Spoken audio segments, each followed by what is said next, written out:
Bank of Ghana looks to raise 23.2 billion cedis between July and September, as indicated in the recent issuance calendar at Ghana stock market. Analysts at Chapel Hill Denham expect sentiments to remain bullish as investors seek bargain hunting opportunities. And I have Michael Ogunremi. He's a macroeconomist and fixed income analyst at Chapel Hill Denham. He joins me now for more on what to expect from the Ghana markets this week.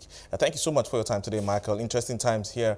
And I'd like to first speak to what we're seeing play out with that bond issuance calendar and what you see, the sentiments you could see driving the bond market. Okay, thank you very much. So when you look at the bond issuance calendar, the initial calendar that was released, the BOG had to come back to revise it. And that was on the back of the fact that the government decided that they were going to slow down on domestic borrowings.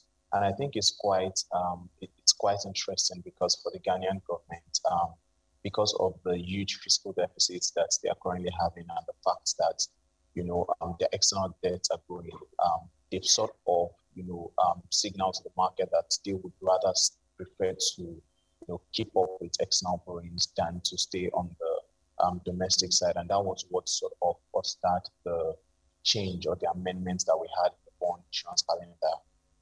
For them, I think it's a wise decision, right? I mean, when you look at the fact that external debt service cost is lower relative to domestic debt service costs, and so to prevent domestic debt service costs from escalating in the future, they've sort of resorted to cutting back on domestic borrowings. Well, but because you are of the view that we may expect to see an issuance of diaspora bonds before the end of the year. Yes, absolutely. All right, but how is that going to play out? And also, if you can talk us through what the appetite for Eurobonds are as well, African Eurobonds. Okay, so in terms of diaspora bond, I think it's an innovative one. The model that the Ghanaian government, wants to use to approach that it's actually very innovative. So because of the fact that Ghana was sort of overtook Nigeria sometimes last year in terms of the biggest economy, the economy in Africa receiving the biggest remittance, it speaks to the fact that the Ghanaians in diaspora also have a huge preference for sending money back home, and that's one of the reasons why the Ghanaian government decided that they would now go ahead and tap into the diaspora market space. I believe that they will be able to raise quite a lot from that. Besides the diaspora bond, the Ghanaian government has also proposed that they are going to issue a green and social bond worth about $2 billion in November.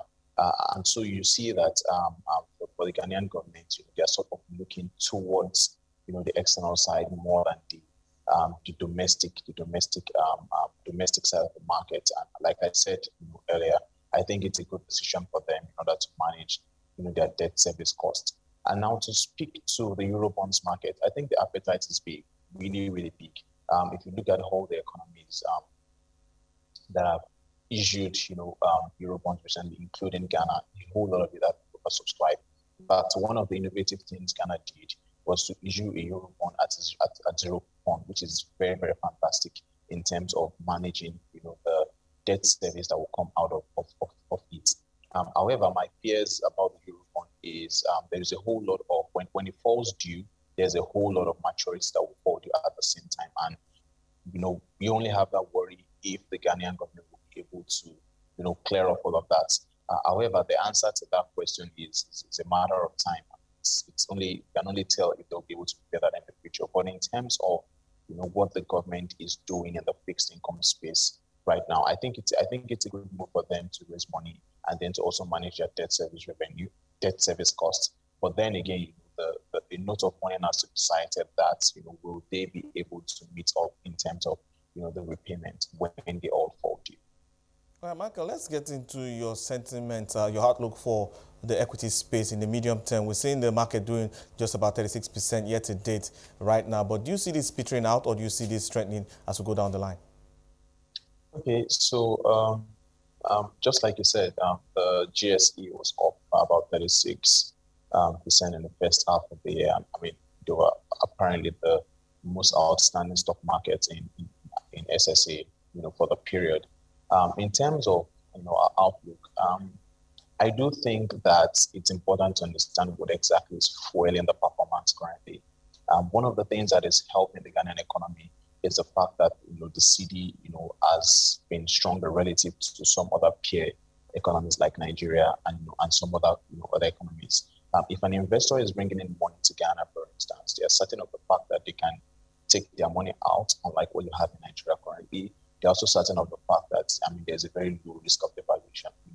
The exchange rate system is working much better than other economies, and that is one of the reasons why we've seen some sort of portfolio investment in the equity space.